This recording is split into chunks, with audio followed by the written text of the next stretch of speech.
58వ జాతీయ గ్రంథాలయ వారోత్సవాలు నిర్వహిస్తున్నారు. కొండాయిపల్లిలోని జిల్లా కేంద్ర గ్రంథాలయంలో రాజుల కాలం నాటి పురాతన భారతదేశపు నాణేలు, పావల, పైసాలు, బొట్లు తదితర అరుదైనటువంటి సంపదను సేకరించి ప్రదర్శనకు ఉంచారు. భారతదేశపు పురాతన సంపదతో పాటుగా ప్రపంచంలోని అనేక దేశాల నాణేలను కూడా సేకరించి గ్రంథాలయంలో అందుబాటులో ఉంచారు. 2004లో రిటైర్ అయిన తరువాత ప్రపంచవ్యాప్తంగా లభించే పురాతన నాణేలను సేకరించడం ప్రారంభించారన్నారు. గ్రంథాలయ రిటైర్డ్ అధికారి రంగనాథ్ బెంగళూరు, హైదరాబాద్ వంటి నగరాల్లో జరిగే ఎగ్జిబిషన్లో అరుదైన నాణేలు స్వంత డబ్బులతో కొనుగోలు చేసి వివిధ ప్రాంతాల్లో లభ్యమయ్యే పురాతన సంపదను ఇలా సేకరించారని గ్రంథాలయ రిటైర్డ్ అధికారి రంగనాథ్తో మా ప్రతినిధి రాము ఫేస్ టు ఫేస్. 58వ జాతీయ గ్రంథాలయం వారోత్సవాల భాగంగా మనము కడప నగరం కొండాయిపల్లిలో గ్రంథాలయంలో మనం ఉన్నాము. ఇక్కడ భారతదేశం చరిత్రలో రాజుల కాలం నుంచి పురాతన కాలం నుంచి మన భారతదేశ సంపద నాణ్యం, రూపాయి, పావల, అర్ధ రూపాయి, దమ్మిడి, బొట్టు అనేక రూపాలుగా సేకరించి మన భారతదేశం సంపదే కాదు ఇతర దేశాలు, ప్రపంచ దేశాల సంపద కూడా సేకరించి ఈ గ్రంథాలయంలో పెట్టడం జరిగింది. రిటైర్డ్ ఆఫీసర్ రంగనాథ్ సార్ మనతో ఉన్నారు. సార్ చెప్పండి సార్, ఇలాంటి గొప్ప సంపద మన భారతదేశమే కాదు ప్రపంచ దేశాల మొత్తం సంపదను మీరు సేకరించడానికి ప్రధాన కారణం ఏమిటి? మా ఫ్రెండ్ ఒక అతను సేకరిస్తా ఉన్నాడు. నేను పని చేస్తా, ఒక్కొక్క ఊర్లో పని చేస్తూ వచ్చినానులేండి. పులివెందల, ఇవి సిద్ధవటం, వన్నిపెంట, కమలాపురం అట్లా వన్నిపెంటలో పోయినప్పుడు అక్కడ ఒక హిందీ పండిట్ సదాశివరెడ్డి అనే అతను సేకరిస్తా ఉన్నాడు. నా దగ్గర 4-5 కాయిన్స్ ఉంటే ఎందుకు నాకు అవసరం లేదు కదా అని అతనికి ఇచ్చిన. అతను నాకు తీసుకున్నాక తర్వాత నిదానంగా మీకు బాగా కాయిన్స్ దొరుకుతుండే సార్, కలిసి ఇద్దరం పనిచేస్తాను. ఆ సార్ కాయిన్స్ బాగా ఎక్కడన్నా దొరికితే నాకు ఇదము, ఇది ఇంటికి తీసుకున్నాను సార్, ఇంటికి తీసుకున్నాను.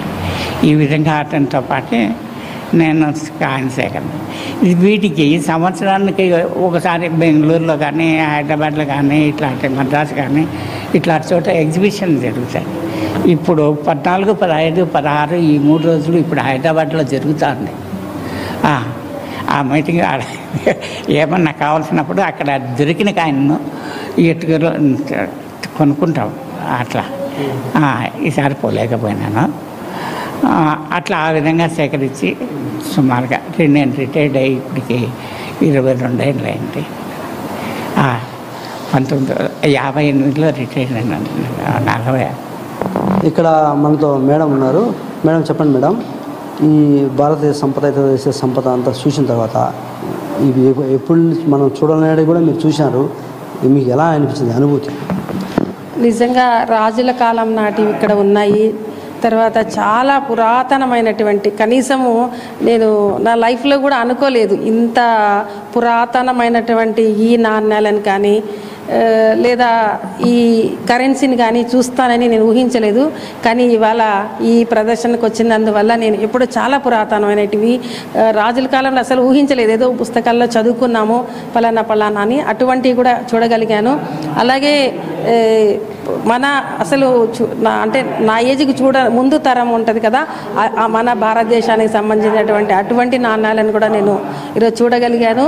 వివిధ దేశాలు అంటే నేను అన్ని దేశాలు నా స్టేజ్కి అయితే అన్ని దేశాలు నేను చూడలేను, అన్ని కరెన్సీని చూడలేను. కానీ ఇక్కడ ప్రపంచంలో ఉన్నటువంటి రకరకాలైనటువంటి దేశాల నుంచి సారు వివిధ రకాలైనటువంటి డాలర్ కావచ్చు, యూరో కావచ్చు, లేకుంటే ప్రతి దాన్ని కలెక్ట్ చేసి ఇక్కడ పెట్టారు. మేము వాటిని చూడటం దాన్ని టచ్ చేసి కూడా ఎలా ఉంటుంది అనేది తెలుసుకున్నాము. ఈరోజు చాలా హ్యాపీగా ఫీల్ అయ్యాను నేను. ఇవాళ నేను జిల్లా గ్రంథాలయ సంస్థ ఆర్గనైజ్ చేసిన కాయిన్ కలెక్షన్ ప్రెజెంటేషన్కి వచ్చాను మా అమ్మతో పాటు.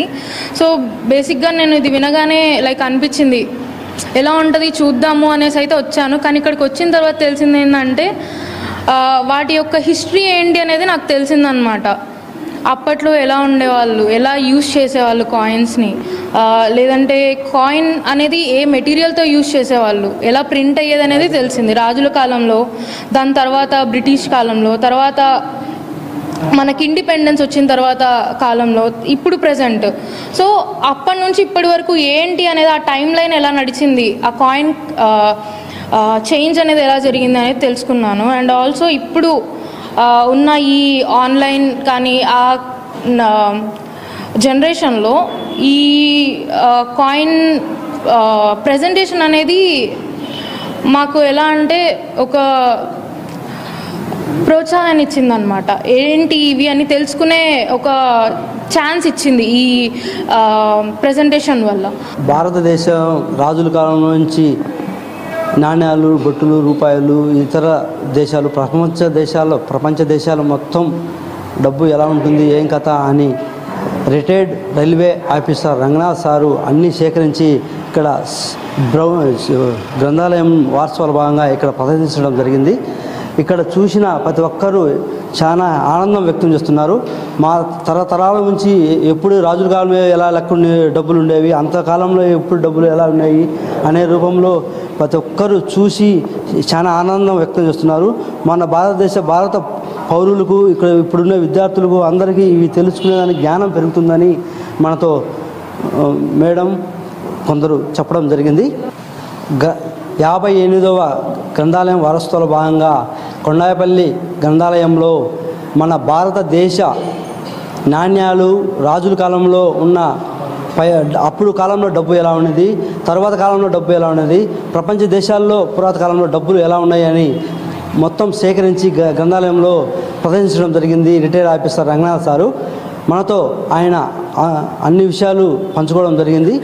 మరొకరు ఇలాంటి కాయిన్స్, డబ్బులు చూడడం చాలా ఆనందంగా ఉందని వ్యక్తం చేశారు. కెమెరామ్యాన్ రవితో ఏఎన్ న్యూస్